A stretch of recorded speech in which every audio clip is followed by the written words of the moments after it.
Okay, so I am messing with the starter motor.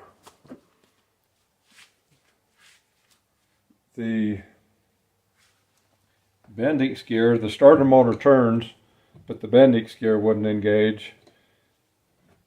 So I pulled it all apart. There's your Bendix gear, and that was just all gumped up.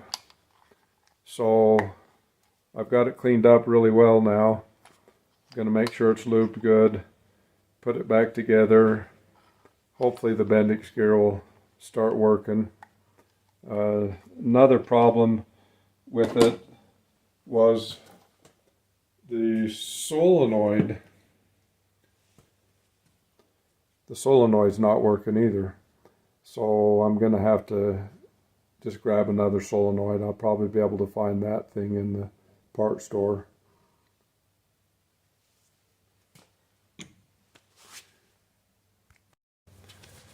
So I've got all lubed up, everything's moving real smoothly. Just show you how this thing goes together. That Bendix gear just goes over the shaft like that. Up here on the end of it, there is a little pin.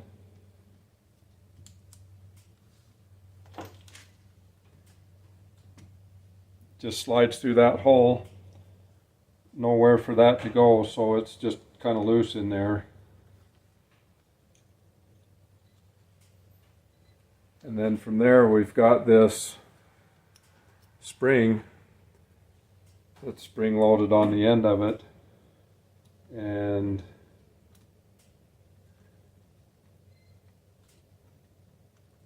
it's got a flat spot on this washer, so that's got to go over a flat spot on this piece, and it goes up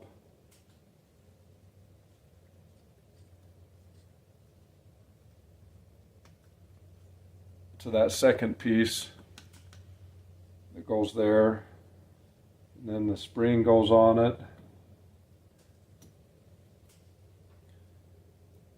to where the ends of the springs go in these little notches. That piece goes on, that spring, you've got to compress it a little bit, and then you've got this little keeper spring that goes in the slot. So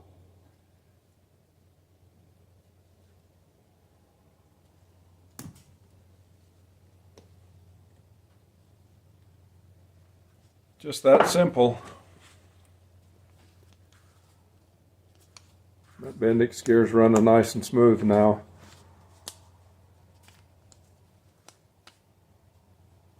So I'll put that back on and see what happens here. Okay, I got this starter on and the solenoid on top of it. It dawned on me afterwards when I'd checked that solenoid, I couldn't get it to work.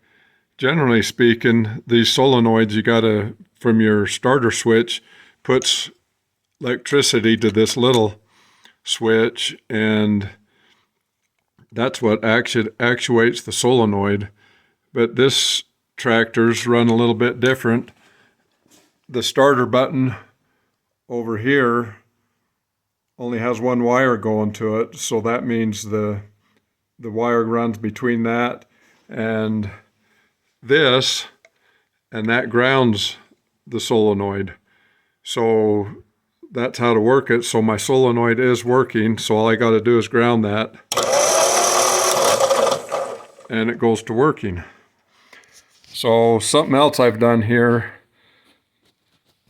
I was concerned about clean oil getting to everything, making sure that I've got good lube going, and rightly so, it took me a bunch of work to get the oil pump primed. So I've put a little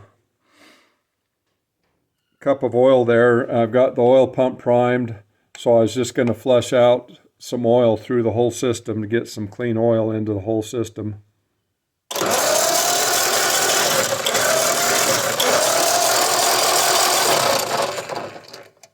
So you can see real easily that that oil pump is pumping really well.